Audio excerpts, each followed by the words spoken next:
এই তো রেডি হয়ে ছেলের স্কুলে যাচ্ছি। আলহামদুলিল্লাহ ছেলের স্কুলে যাব এখন।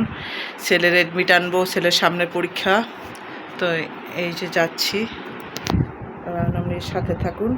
আপনাদের আমার ননদ আর আমি একসাথেই যাব, তো দেখতে থাকুন। আলহামদুলিল্লাহ আমরা যাই। আমার ছেলের স্কুলে আজকে আপনাদের দেখাবো, আমার ছেলে কোথায় কোন স্কুলে পড়ে আপনাদের দেখাবো। তো এই তো যাচ্ছি।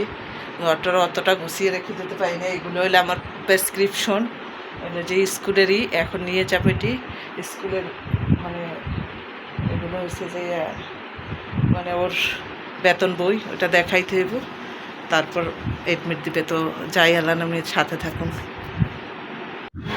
এই তো ছেলের স্কুলে এসে পৌঁছেছি। তো মর্নিং শিফট শুরু, মর্নিং শিফটে মানে ছুটি হয়ে গেছে, এখন ডে শিফট শুরু হবে। ডে শিফটেই আমার ছেলে পড়ে, মর্নিং শিফটে দেয়নি, কারণ তখন রাস্তা কাটা ছিল। মানে রাস্তা, আমাদের এলাকার রাস্তা তখন নতুন করে করতেছিল, তো উত্তর আসতে খুবই কষ্ট হতো। তো ছোটো ছেলেও আমার এই স্কুলেই ছিল, কিন্তু ছোটো ছেলেকে আমি রাখতে পারিনি। ওই রাস্তা ভাঙার জন্য আমার মাজা ব্যথা হয়ে গেছিলো, যেটা এখন আমি সেই মানে পেইন উপভোগ করছি। মানে এখনও আছে আমার সেই পেইন, এই জন্য ছোটো ছেলে নিয়ে আসি। ইনশাল্লাহ এখন আবার চেষ্টা করবো স্কুলে ঢুকানোর জন্য। তো এই তো পিটি হবে, পিটির জন্য ওনার সাথে আমি কিছু কথা বলতেছিলাম। মানে আজকে অনেক রৌদ্র ছিল, সেই রৌদ্রের মধ্যে ওনারা পিটি করাবে। এই যে পিটি হইব মনে না, আমরা তো অনেক কষ্ট করি, বাচ্চা করি আর টেনশনও করি, মা তো টেনশন হয়।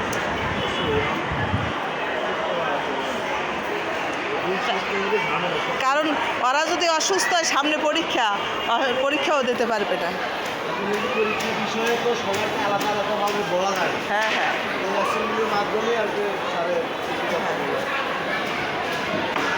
ওই আজকে লাস্ট অ্যাসেম্বলি, 1-1.5 মাস স্কুল বন্ধ হয়ে যাবে, আর করবে না।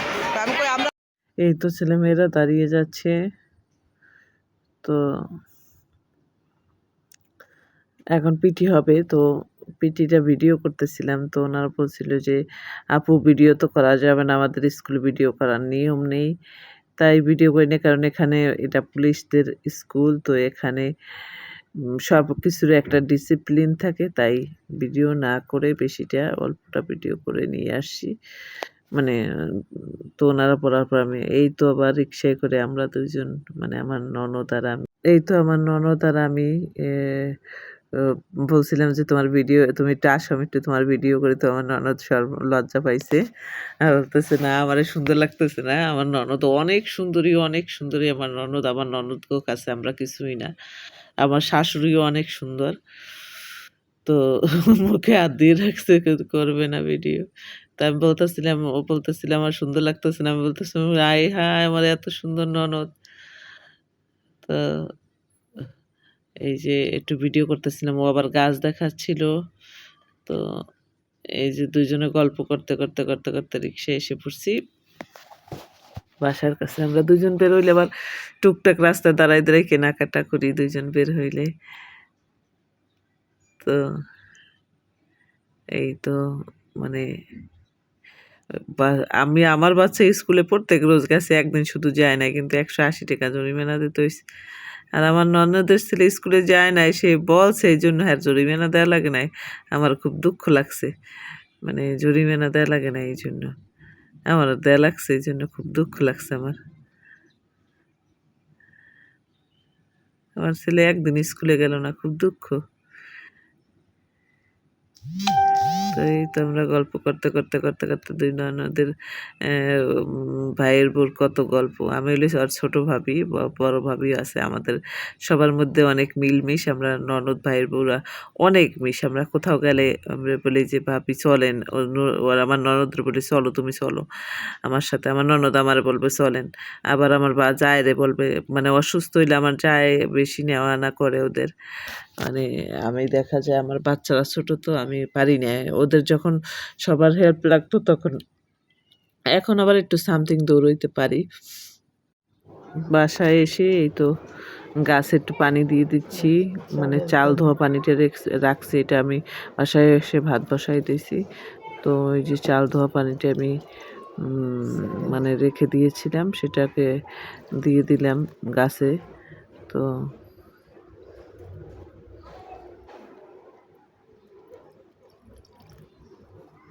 মানে আস্তে আস্তে দেই যেন আবার না পড়ে ঘরের মধ্যে পানিটা। এই যে গাছে পানি দিয়ে দিচ্ছি।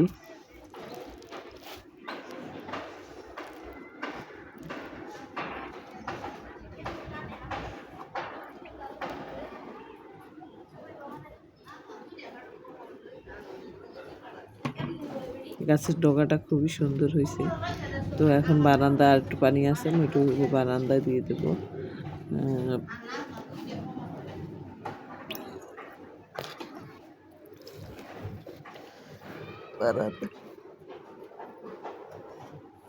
বারান্দায় যাচ্ছি, বারান্দা তো এত ছোট আপনার দেখতে পাচ্ছেন, আমি এর জন্য কোনো গাছ লাগাইতে পারি না। মানে কাপড় রোদ দেবো না গাছ লাগাবো, আপনি দেখছেন নিচে কতটুকু জায়গা। বারান্দা রুম কিন্তু বিশাল বড় বড়, এত বড় রুম না হইয়া একটু অন্তত মনে করেন বারান্দাটা একটু বড় রাখা উচিত ছিল। কেন যে এত আমার দুইটা জিনিসই কষ্টে, সেটা হচ্ছে বারান্দা আর হচ্ছে পাকের ঘর, দুইটাই চিপা চিপা। তো এই তো দেখেন বারান্দার গাছগুলো কত মাশাআল্লাহ কত সুন্দর হয়েছে আমার গাছ। সেদিন আমি এইখান থেকে নিয়ে ঘরের মধ্যে লাগাই দিছি, কিন্তু এরপর আবার টোকা ছাড়ছে। তো এই তো এদিকে এবার রান্নার আয়োজন শুরু করছি। আমি স্কুলে যাওয়ার আগে সব কেটে কুটে রেখে গেছি, এখন এসে রান্নাটা বসিয়ে দিয়েছি। করলা ভাজি করব, ৩ চুলায় ৩টা বসিয়ে দেবো। আমার উপরের চুলায় গ্যাস আছে, আজকে তো উপরের চুলায় আমি করলা ভাজি এটা বসিয়ে দিলাম। এরপরে যে চিংড়ি মাছ দিতেছি একটু পানি দিয়ে, তারপর মনে করেন তেল লবণ মরিচ মরিচ সব দিয়ে একসাথে বসিয়ে দিয়েছি। চিংড়ি মাছ সহকারে একসাথে আমি বসিয়ে দিয়েছি। মানে আমি চিংড়ি মাছের তরকারি হলে একত্রে বসিয়ে দিই। তারপরে এই যে বসিয়ে এটা ঝোলটা নিয়ে আবার একটু অফ ক্যামেরায় ঝোল দিয়ে আমি আরও একটু কষিয়ে নিয়েছি। তারপর আমি এই যে মনে করেন